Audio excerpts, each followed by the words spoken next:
আপোনাৰ লগতে সমগ্ৰ অসমবাসীলৈ ৰঙালী বিহুৰ শুভেচ্ছা জ্ঞাপন কৰিছোঁ আৰু এই মুহূৰ্তত মই উপস্থিত আছোঁ ঐতিহাসিক মাধৱদেৱ প্ৰতিষ্ঠিত ঐতিহাসিক ঢেকীয়াখোৱা বৰনামঘৰত। আৰু আজি যিহেতু পহিলা বহাগ, দেখা গৈছে যে পুৱাৰ পৰাই ৰাজ্যখনৰ বিভিন্ন প্ৰান্তৰ পৰা ভক্তসকল আহিছে।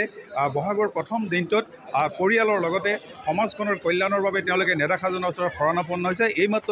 এই মুহূৰ্তত মোৰ সহযোগী দেখিছে সামগ্ৰিক পৰিৱেশ, এয়া ঐতিহাসিক ঢেকীয়াখোৱা বৰনামঘৰৰ সামগ্ৰিক পৰিৱেশ আৰু বিভিন্নজন আহিছে। এই মুহূৰ্তত দেখা গৈছে যে ভাৰতীয় জনতা পাৰ্টিৰ ৰাজ্যিক কমিটিৰ উপসভাপতি ৰাণা গোস্বামী, প্ৰাক্তন বিধায়ক, এই মুহূৰ্তত ঢেকীয়াখোৱা বৰনামঘৰলৈ আহিছে। দাদা, ৰঙালী বিহুৰ শুভেচ্ছা জ্ঞাপন কৰিছোঁ। ধন্যবাদ। আৰু এই মুহূৰ্তত যিহেতু আজি পহিলা বহাগ, আপুনি পূৰ্বতো আপোনাক দেখা পাওঁ, এই দিনটোত আপুনি নামঘৰলৈ আহে, কি আশা লৈ, কি আশীৰ্বাদ বিচাৰি আহিছে? নামঘৰলৈ আহোঁ মানে গুৰুজনাৰ সৃষ্টি শ্ৰী শ্ৰী ঢেকীয়াখোৱা বৰনামঘৰ।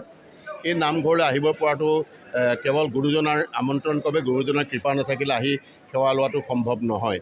আৰু প্ৰতি বছৰতে গুৰুজনাক ধন্যবাদ জনাইছোঁ যে এই বছৰো আমি পৰিয়ালসহ ইয়াত আহি পেলাই আজি পহিলা বহাগৰ দিনাত উপস্থিত হৈছোঁ।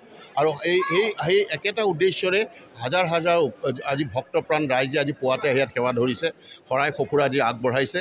আৰু আমিও যেন আমাৰ পৰিয়ালৰ তৰফৰ প্ৰতি পৰম্পৰা ৰাখি গুৰুজনাই যোগাৰ কৰি দিয়ে আমি এখন ফল মূলেৰে বুট মাহ ফল মূল এখন শৰাই আগবঢ়াইছোঁ, বন্তি পথ জ্বলাই সেৱা লৈছোঁ। এটা কথাৰ কাৰণে যে নিজৰ পৰিয়ালৰ মংগলাৰ্থতে কৰিছোঁৱেই, তাৰ উপৰি যি স্থানত আছোঁ সেই স্থানত যাতে আমি সকলোৱে আমাৰ নেতৃবৃন্দ আৰু আমি যাতে মিলিজুলি সকলোৱে অনাগত বছৰটোত যেন আমি ৰাইজৰ কাৰণে কাম কৰিব পাৰোঁ, ৰাইজৰ কাৰণে সেৱা কৰিব পাৰোঁ। আৰু নিস্বাৰ্থভাৱে যেনে ৰাইজৰ মাজতে সোমাই আমি